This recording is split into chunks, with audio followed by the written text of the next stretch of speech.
Hi guys, happy Sunday. I wanted to chat really quickly about the makeup I'm wearing today. Um, it's a beautiful Sunday in February and I just did a fun makeup look, just playing around with my Juvia's Play Sahara 2 palette. And so I thought it'd be fun to just talk about the look I have. I'm filming in the guest room right now because my older son Ronan is having a play date and I'm trying to find the most quiet room in the house so that we don't hear kids running around, because right now I think they're playing Nerf wars. So they're running around screaming and shooting Nerf guns at each other. And I don't want to be a part of that. Dad is handling that one. So, first of all, I did my moisturizer. Let's go with skincare. So I actually put on the Drunk Elephant C from a Day Serum. It's a vitamin C cream, and I use it because it's supposed to brighten and firm your skin, and it comes highly recommended by Stephanie Nicole, who knows a ton about skincare, and I actually really enjoy it on my skin. I think it's been giving my face a really fresh and bright and youthful effect. And then on top of that, I put on an SPF. I'm using the Tarte Guard SPF 30. It's not the best SPF out there, but I like it because it's fairly affordable for a high-end brand, and it's SPF 30, and it goes well under my makeup. That sound that you hear is the dog. He's in the bathroom, and he's playing with a water bottle, and he's chasing it around and making that sound. I'll introduce you guys to him after this video, at the end of this video. And so then on top of my SPF, I let it dry down. Then I went in with the Becca Backlight Priming Filter as my primer. And then for my foundation, I have been using recently a mixture of the Milani Conceal and Perfect and the CoverGirl Healthy Elixir Foundation. I like both because they both have a medium to full coverage, and so together they play off each other nicely. But my Milani is a little bit too dark for me in the winter, and my CoverGirl, I bought a shade way too light for me. I bought Classic Ivory, and so I really like the foundation itself, and so whenever I get a chance, I try to use it to lighten up the shades of the foundation that I'm wearing. And you can see from the coverage it just gives a really nice satiny, almost a full but still natural looking coverage, which I really enjoy on my skin. And then for my under eyes, I have been playing around with the ColourPop No Filter Concealer. This is the second day that I've used it, and I like it. I don't know that it's my holy grail, but I would definitely buy it again. At least so far, it seems to be working out really well. I was trying to finish my Maybelline Fit Me concealer, which I do like, but honestly, I just get bored, and so I wanted to try something new. Now, compared to the Fit Me, which has sort of as a runny or a slightly more liquidy texture, so it's easy to blend over and it provides lighter coverage. The ColourPop does have a heavier or a more opaque coverage and it's a little bit creamier. So it just depends on what you're looking for. I think for the winter, the heavier coverage of the ColourPop works out just fine. And then to set my under eyes, I set it with the lighter shade from the Wet n Wild Contour Palette in Dulce de Leche. I'm trying to use that up really soon. I'm seeing major pan on it, so I'm pretty excited. And then to set my face, again, I'm using the Physicians Formula Talc-Free Mineral Wear Powder. It's a pressed powder. It has like the marbleized appearance, and I like it because I think it's an SPF 30, but the real reason I like it is because it gives a nice sort of dusting to the face, but it buffs off really nicely, so it doesn't lay on the skin too heavy. I feel like my skin doesn't look too powdery or too cakey when I use that. So for my brows, I went on with I did the It Cosmetics Brow Power Brow Pencil in Universal Taupe. And I wouldn't call it an actual taupe shade since my brows are not taupe. They're actually looking pretty dark. And then I did my eyes. And so for my eyes, I wanted to work with the Sahara 2 from Juvia's Place. This is what it looks like. It's a big purple palette, and I'm going to try and open it with one hand for you guys. The pan sizes are enormous, And when I first saw this, I was a little intimidated because it doesn't seem like the shades are very cohesive because you have, like a dark reddish, magentish brown right smack dab in the middle, and then you have two bluish shades, one light teal and one aquamarine. And then you have a bunch of warm shades, including, these really dark matte reddish browns on the bottom. And so when I saw this, I was like, what am I going to do with this? And so I didn't touch it for about 3 weeks because I just didn't know what to do with it. But then I actually saw people saying that it was a dupe for one of the Natasha Denona 5-pan palettes that came out over the holidays. I believe it's the Eris palette. I'm not entirely sure, but they were saying that swatched out, this was a really good dupe for that. So I was like, well, let me try to make it work. Let me try to tap into some of my creative juices and really try to do something with this. And not that I was that creative, because you can see I don't have any of the blues on my eyes, but anyway. Now you can see from this palette there's no real transition shades, at least not for my skin tone. And so I went in with, you can use anything for your transitions. You can use your Wet n Wild if you have that, but I'm trying to use this so that I don't waste it since it's, whatever. I paid money for this, and so I want to try and use it because I haven't used it very much. So I used the lightest shade on the bottom left, maybe your right. I use that as my brow bone, and then I use the matte contour color, which is second from the left, as my transition. Just really basic, just lay down some product so that the rest of the pigmented shades blend more easily. And then on my lid, I initially went in, as you can see, I went on the inner part of my lid with the leftmost top shade, which is called Marrakesh. It's like a nice golden apricot, I would say. It's like pinkish gold. It's really pretty. And then I wanted to darken up the lid shimmer towards the outside, so I went in with this one, the one all the way on the right top, and that is called Juvia. So those two blended with each other really pretty, in a really pretty way. I really liked it. And then for my crease, I decided to go in with the bottom right, which is called Taza, and just sort of darken it up, with a nice reddish shade. And so that's what's going on there. And I like it. It actually blended really well for something so dark. I was really surprised because when I saw this in the pan, I was afraid of it, like really afraid, because I really thought I was going to screw up this look. But then I thought, well, it's Sunday and I'm not going anywhere, so let me just play around and experiment. And if I fail, then I fail, no big deal. So it blended much better than I expected it to. So I took it from the outer corner all the way in through the middle. But I started with the outer corner first because I wanted to deposit the most pigment on the outside. If you started on the inside, then you have to blend way too much and it gets a little too messy. And then on the outer corner, like right here, I wanted to darken it up just a little bit. And so I went in with the one all the way on the left, the darkest one on the left bottom, called Fez. And so I just used it right there just a little bit.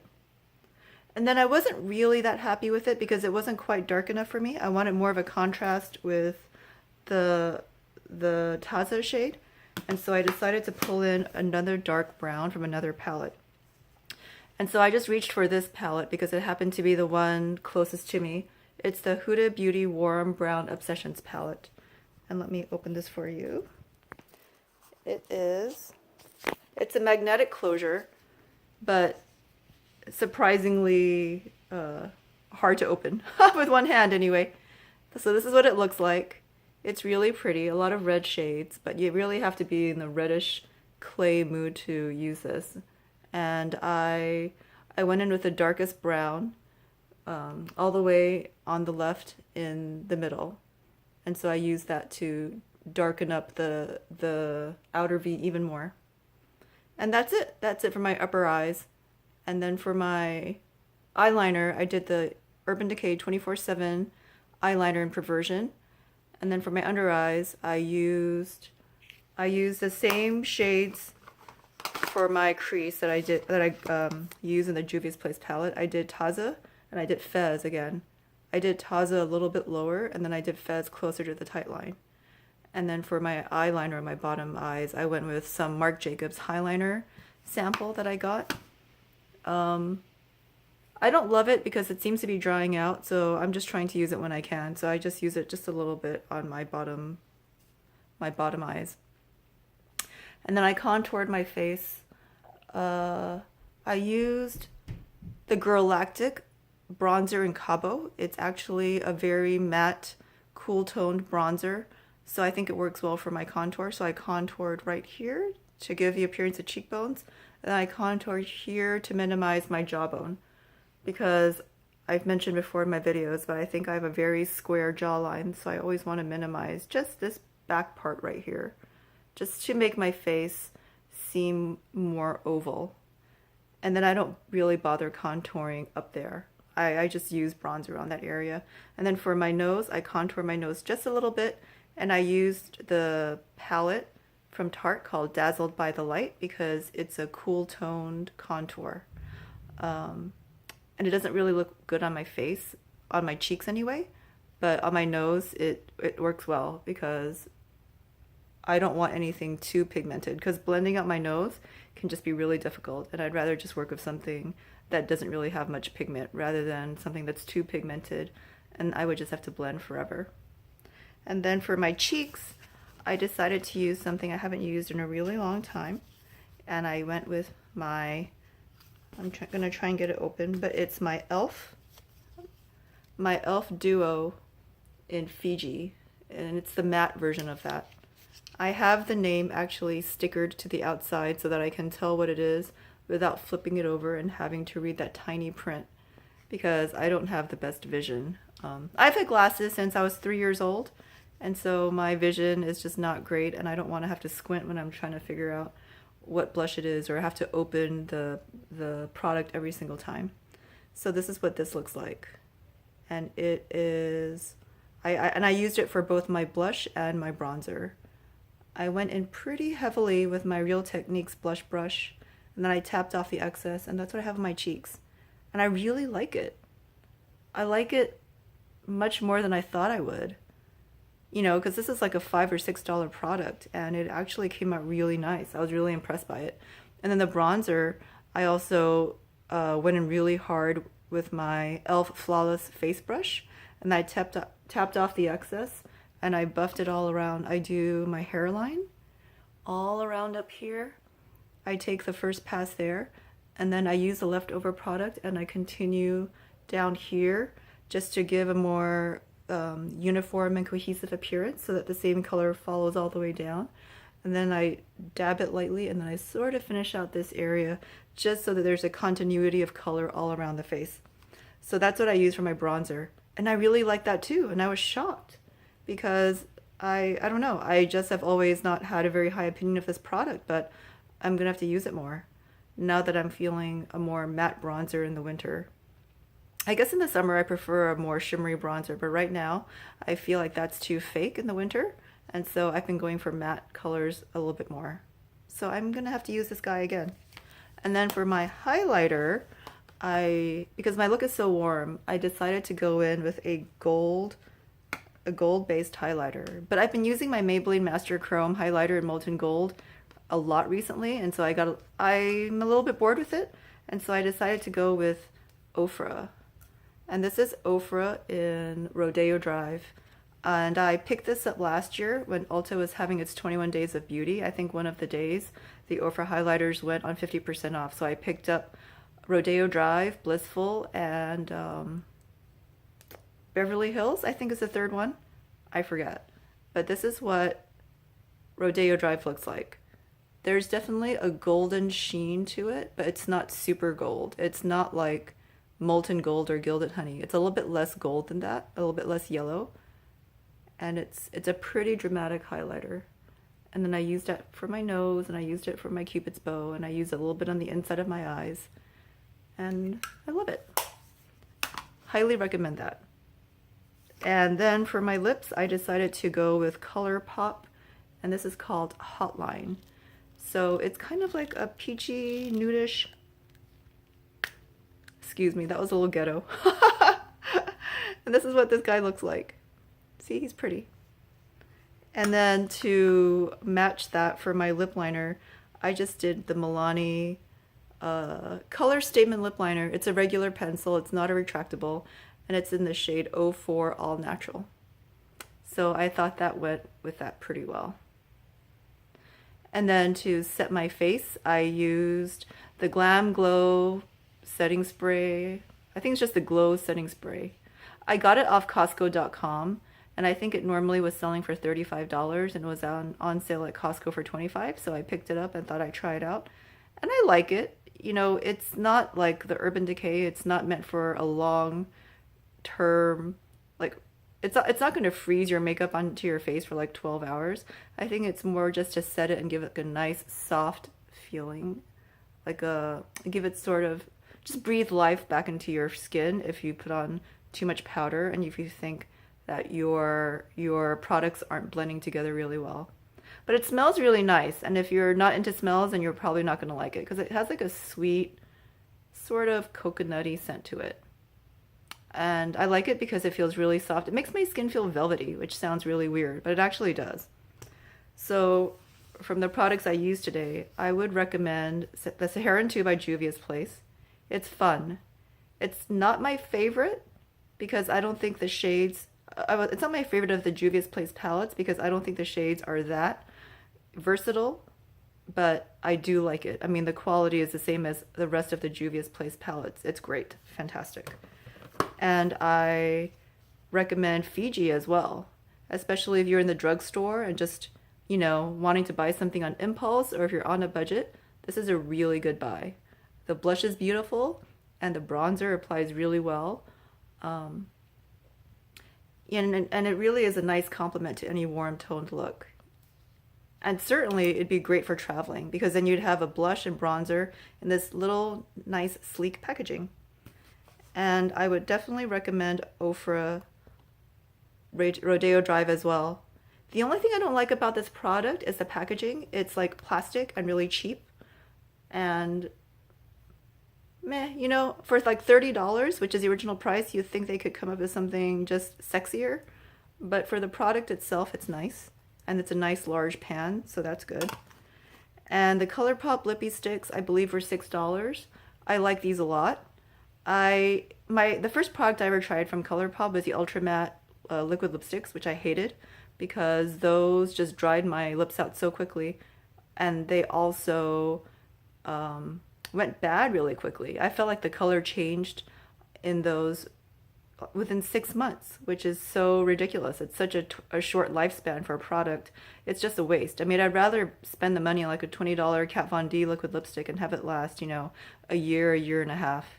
So I wouldn't bother with the Ultra Matte liquid lipsticks, but the lippie sticks, give those a chance. And then I think Milani makes terrific lip liners. You know, I think from the drugstore, you can get almost any lip liner that you're looking for, and you don't need to really shell out for high-end lip liners. I know people talk about like the Charlotte Tilbury Pillow Talk lip liner all the time, and I get it because sometimes you want something really high-end and pretty to make you feel expensive and special. But, you know, I've had really great luck with Rimmel. I've had really great luck with Milani, and I also love NYX lip liners. The lip liners in the drugstore that I don't like, I do not like Essence, and I don't really like CoverGirl. I do also like the Maybelline ones. So those are the 4 I'd recommend. I'd recommend Milani lip liners, Rimmel, NYX, and Maybelline. And that's my look. Okay, let's go see what the dog is doing. Excuse the room. This is the guest room, and so it's like a storage room with all crap in it. And we were in the bathroom, and where's the dog? Oh, I see him.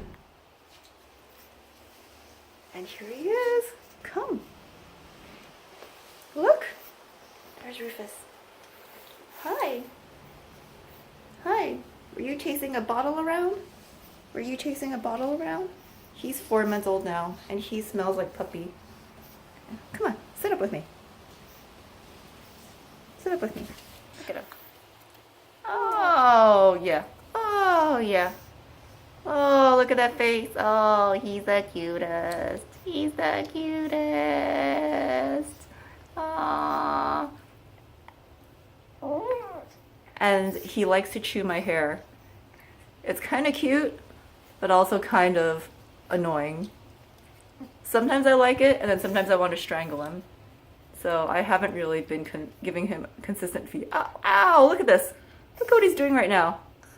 These are when my fingers are so torn up. Alright guys, have a great Sunday. See you guys later.